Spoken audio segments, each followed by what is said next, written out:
been a bit of a rough start at Real Madrid for Kylian Mbappé. Naturally, when massive stars such as himself and Vinicius are trying to fit within the same team, there's going to be plenty of growing pains. Not just because of their star status, but the positions they play. But off of the pitch, there are plenty of distractions as well, namely his ongoing legal battle with PSG regarding what Mbappe believes to be unpaid wages, 55 million euros worth of unpaid wages and bonuses. So what's going on then? And what's this new investigation from Sweden?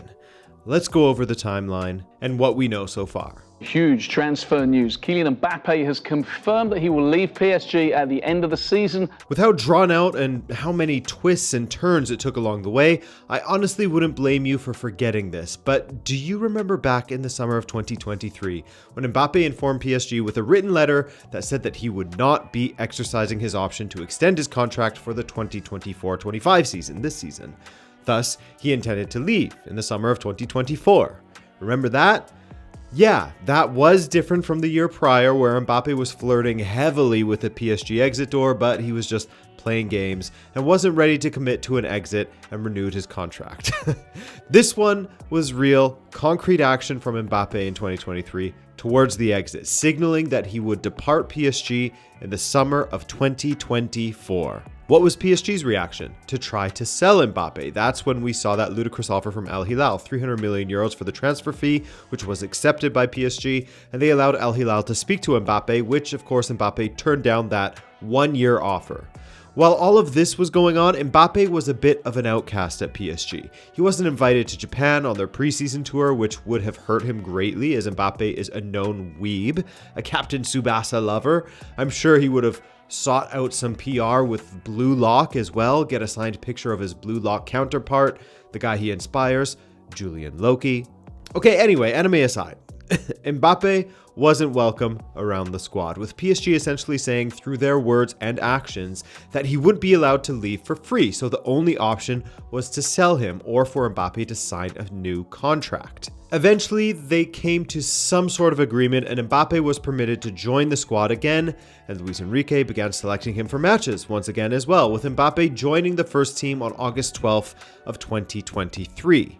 What was this agreement? It wasn't shown to the world or anything, but PSG claimed that they had a verbal agreement that, quote, managed to protect all parties, end quote. And apparently those involved in the conversations were Enrique, Luis Campos, El Khalifi, and Mbappe.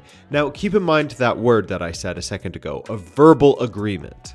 So Mbappe played out the rest of his final season, they gave him a farewell, and he left for the Euros before signing with Real Madrid. But he didn't know that he left some money on the table. 1, 2, 3, a la Madrid! So Mbappe is a Real Madrid player, and suddenly we start to hear stories about how he, or rather his camp, are accusing PSG of withholding 55 million euros worth of his wages, be it through bonuses or what have you. Mbappe is essentially saying that what's owed to him hasn't been paid, that PSG hasn't settled their Mbappe bill at the restaurant, you know what I mean? Now, let's go to a segment from an article by Peter Rutzler, a writer for The Athletic, as he wrote, in a letter sent to Mbappe's lawyer, Delphine Verheyden, PSG alleged that Mbappe's legal representation proposed an agreement on August 11th, 2023, which would see Mbappe reduce his bonuses by 55 million euros during the 23-24 season, a figure reported in L'Equipe. Now remember, this was a verbal agreement, therefore there is no written evidence of it that we know of at the moment. As well, an amendment to the contract would have had to be sent to the league offices, signed by all parties involved, in order to have that on record. This didn't happen, to which PSG claim it didn't happen because of the people that were there to witness this verbal agreement. Unfortunately for them, based on what we have seen so far, there isn't any legal standing for a verbal agreement, and whether Mbappe and his camp said that he would lower his remuneration is kind of irrelevant, legally speaking. You can absolutely argue that it's a bit of a crap thing to do morally, you know, say you will reduce, then you don't do it, and then you demand that you're owed that money. But if that's what happened, then the law is still on Mbappe's side here, regardless of the morals of it all. What PSG were trying to do was have Mbappe reduce his salary and bonus payments to a value in which PSG would feel like they had been compensated in some way from his departure, even if this compensation is in big air quotes. and they are simply lessening the impact of losing a top player for free. This breaks French labor laws, and here's what a legal expert said of that situation. Quote, in French law, the salary must be paid every month. It is not possible to withhold salary, even if it is to offset the final payment.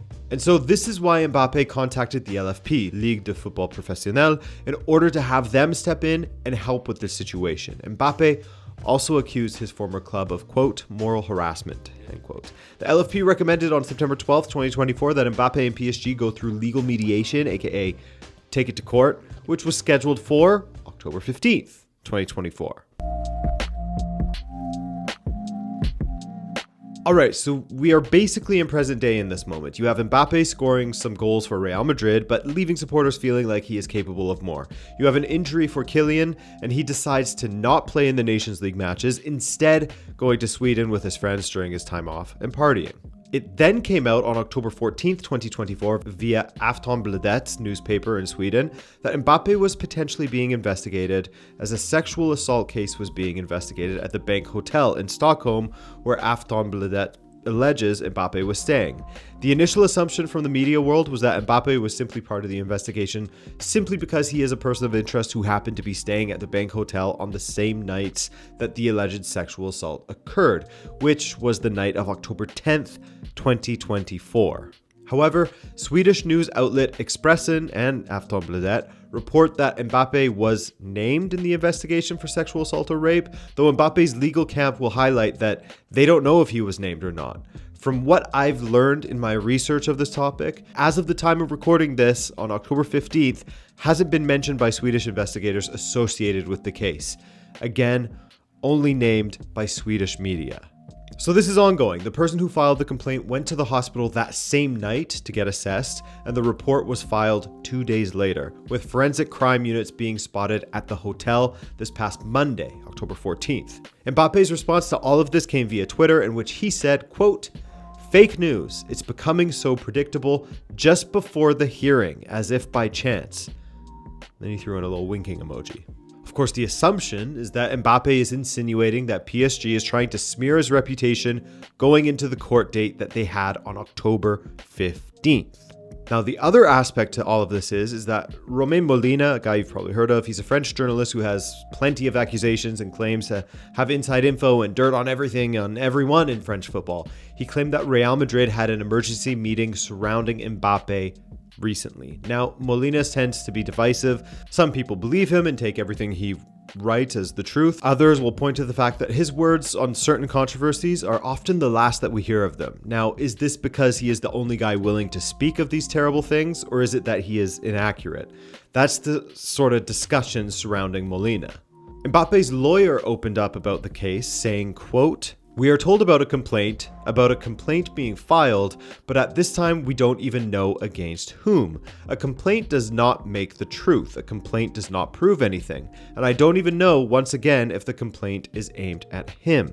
He is never alone. He is never exposed to finding himself in a situation where there would be a risk for him. So as a result, this totally excludes the fact that there could have been reprehensible actions on his part. That I can tell you, that is an absolute certainty. He is particularly calm, but on the other hand, he is totally flabbergasted to see this kind of media frenzy. He does not understand at all what could be reproached to him from near or far. If that were the case, obviously he would present himself to the courts. But once again, he was absolutely calm today. He had also gone to training because he has absolutely nothing to reproach himself for. Now, Expressen journalist Katrin Kranz went on French radio, RTL1, and was asked about all of this to get some clarity as to whether Mbappe really was a named suspect for the Swedish police, as his legal team have said they don't know if he is or not. To this, Kranz said yes, 100%, and they published the story because they have 100% clarity on the matter. Mbappe is the suspect. I won't read out everything that she said, but feel free to pause here yourself, as her quotes are now on screen. Then on Tuesday, the 15th of October, we also saw something a bit strange. A new project, Adidas X Artist Pack, with the Real Madrid Foundation involved as well. With this, we saw a group photo posted, and given he is basically the face of Adidas, Jude Bellingham posted a photo as well. He made a post on this campaign. The same group photo as Real Madrid posted. Almost. In Bellingham's post, Kylian Mbappé can be spotted. In Real Madrid's post, Mbappé has been erased. Now, the immediate thought was that this was something that Nike or Adidas had requested of the club. Remove Mbappé because he is a Nike athlete. But wouldn't they have had that conversation prior to the shoot? Camavinga is a Nike athlete as well, and he is involved in the campaign, as you can see here. Now, all of that being said, omitting Mbappé from the campaign isn't really an allegation of guilt toward Mbappé or anything like that. Guilty or innocent, these big brands, including Real Madrid as a big brand, are extremely protective of their media perception, and the optics of having Mbappé associated with the Kids Foundation on the same day that the stuff out of Sweden came out could be perceived as very odd. So yeah, naturally, you'll be asking what's next, and what we do know is that we will get the verdict for Mbappe's complaint to the LFP for PSG withholding his wages on October 25th, 2024. But anything regarding the alleged sexual assault case in Sweden, we don't know yet. That will come out in the coming days or weeks. Mbappe's lawyer did respond to the stories once again, right before I recorded actually, saying, quote, "He preferred to go train and asked my office not to leave things as they are because it is impossible to let yourself be slandered and defamed in this way. This is why we are going to file a complaint for malicious defamation." So there you have it. Everything on the board so far with Mbappe. You have the case with PSG, then you have the side story of what happened in Sweden. Not connected, though Mbappe suspects that PSG may be pulling the strings. PSG responded kind of through L'Equipe, saying that Mbappe's assertions that they are behind the Sweden story is ridiculous and that Mbappe blames everything on PSG these days. So we'll see, guys. It's a wait and see thing on all fronts until we have a confirmation. I'm Adrian, and I'll see you in the next video.